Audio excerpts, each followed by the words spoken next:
Hey y'all, CB here, the No BS Welder here at NBS Welding. I've got so much video that needs to be edited and uploaded that I shouldn't even be shooting any more video. But we got work to do, and that's the reason I'm behind, and we got to keep going on to work, and I'm going to try to do what video I can for y'all. There's a couple things I feel like I need to address, and just about all of it that's come up lately that I wanted to mention on the channel has to do with Arccaptain. One of the things I've said before, Arccaptain sent me the new MiG 145 Pro. Great little flux core machine. In one of my last videos, I tried to stick weld with it. It was kicking the breaker, and it doesn't strike an arc with a 7018 very good. But we can get into more of that later. What I wanted to mention is, I said when I first reviewed the MiG 145, welded up a tube frame with it that was a sine frame. I welded up with it, and I was tickled to death with the way it runs flux core. I am very pleased with this tiny little machine for running flux core. But one of the things I said then that aggravates me, they call it a MiG 145 and it won't MIG weld. So I'm going to mention again. MIG means metal inert gas. Inert gas is an inert gas that you blow on your weld puddle to provide shielding. This machine will not run an inert gas. She can't MIG weld with it, but they call it a MiG 145. That still annoys me. When you look at their flux core wire, it says flux core MIG wire. You can't have flux core MIG wire. Now there's dual shield wire and there's outer shield wire. Those two terms pretty much mean the same thing. There is flux core wire that you can run gas with, and I guess you can kind of call that MIG welding. But the wire that Arccaptain sells that is absolutely fantastic flux core is gasless, no gas. That means it's not MIG. That's annoying. Now, another thing about that first video where I featured the Arccaptain MiG 145 is that Arccaptain actually did a remake of my video to make a short video as one of their commercials, which is fine with me. I'm not complaining that they did that. They used some of my video footage to make an Arccaptain commercial that they featured on, it came up on Facebook. And a lot of people might have seen me on Facebook running the MiG 145, and that's fine with me. You know, I'm not complaining that Arccaptain did that. But on one of the comments on that particular video, that particular commercial that they did, one of the Facebook comments was a feller that was asking if the MiG 145 would weld aluminum, and Arccaptain responded by saying on the Facebook, yes, it will run aluminum with a spool gun. The MiG 145 will not run a spool gun. It has no inert gas connection. It will not run a spool gun. They don't make a spool gun or a method of welding aluminum with the MiG 145. And I got on there immediately and gave Arccaptain guy a hard time. And they did respond back and rectify what they said. But the way they said it was, they said, oh, well, we thought he was asking about a MiG 200. I don't know why they could think that. He was asking about this machine, and this machine that was being featured in the video was the MiG 145. So, you know, it's like, whatever. But another thing on the flux core, on the flux core idea in general that I want to mention with Arccaptain is there was a sculptor that made a comment on the Facebook page. And he said that the Arccaptain website said that you could weld aluminum with flux core wire. And he had wondered if anybody had done that, or how do you get this wire? I immediately went to the Arccaptain site to see if I could find that information, and I found it. Arccaptain says on their site that you can flux core aluminum. Arccaptain does not sell any flux core aluminum wire that I can find.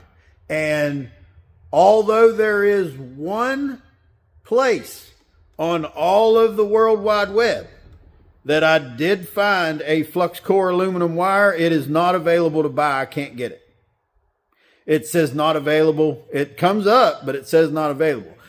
On that particular wire, there is one YouTube video on all of the World Wide Web. There is one video of a guy trying to weld aluminum with that flux core wire, and it didn't do worth a diddly.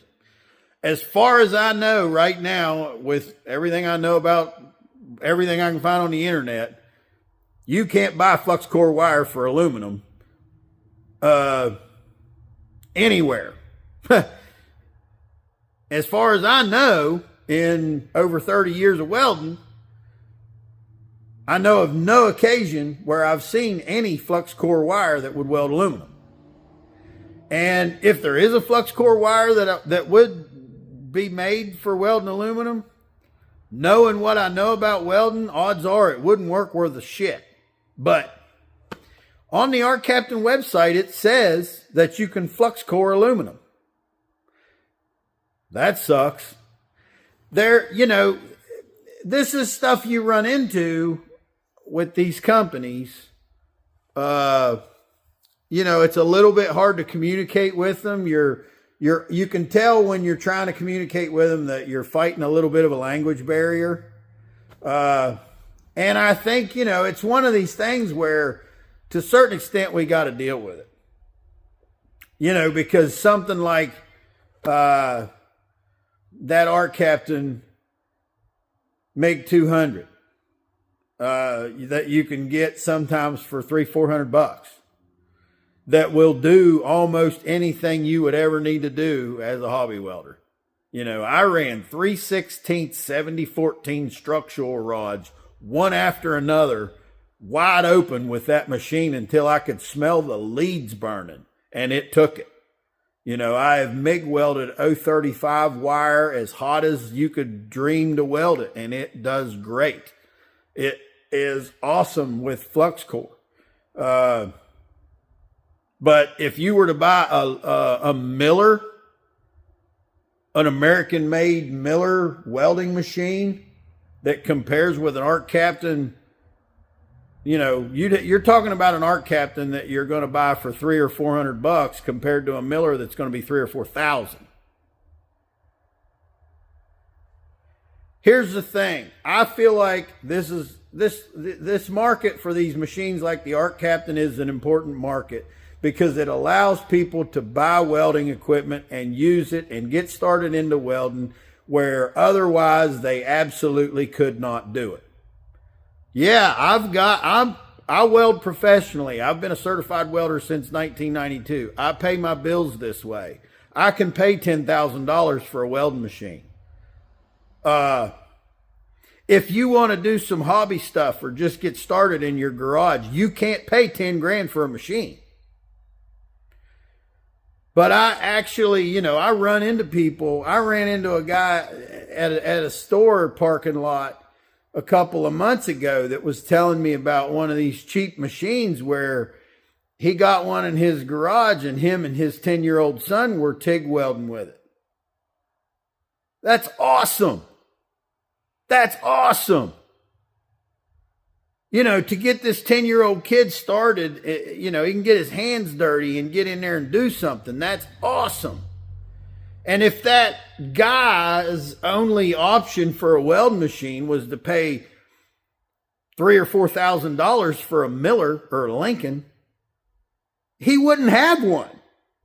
You know, the kid wouldn't have access to that to even try it. So this is an important market to me, you know. By all means, if you can buy a Miller or a Lincoln, buy it. You know, if you have that kind of money, you can buy those machines. One of these Miller-Matic 252 MIGs, I've got two of them here, but like I say, I do this for a living. You know, Yeah, I've got 2 of these Millermatic 252s here. These things cost big bucks. But you can literally take, I see these Millermatic 252s in shops where they have guys that run 3 8-hour shifts. And that machine, there's a guy that comes in there and welds with it for 8 hours and puts it down, doesn't even turn it off. Doesn't even shut the valve off to the shield gas. And because there's another guy coming right behind him that's going to weld with that thing for 8 hours. And there's another guy that's going to come behind him and weld with that thing for 8 hours. And that machine will take it.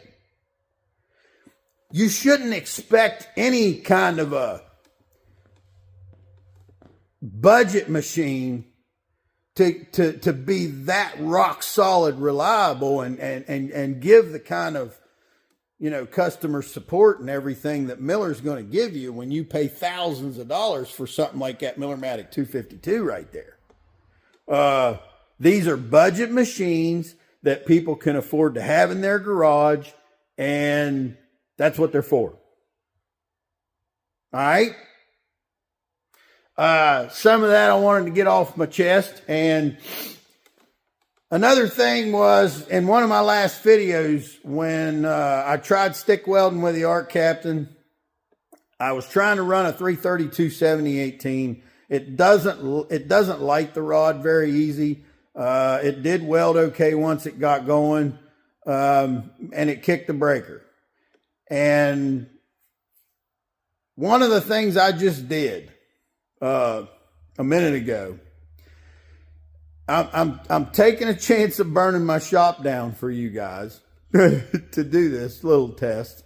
But I have one outlet over there that was on a 15 amp breaker that I happen to know has been run with 12 gauge wire that's only, well, let me show you.